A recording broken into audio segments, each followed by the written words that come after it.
సేవా కార్యక్రమాల్లో ముందుంటామని Kalluru Vasavi club senior నాయకులు మువ్వల చంద్రశేఖర్ అన్నారు.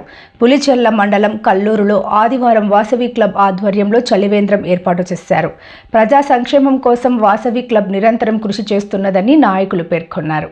ఈ కార్యక్రమంలో వాసవి క్లబ్ నిర్వాహకులు ఆర్ఎన్ బాలాజీ, రాచపల్లి ప్రతాప్, విజయ్ కుమార్, అరుణ కుమార్, శ్రీధర్, వినయ్, బిఆర్ శేఖర్, రమేష్, రెడ్డి, విజయ్ కుమార్, అయ్యప్ప, శ్రీకర్ తదితరులు పాల్గొన్నారు.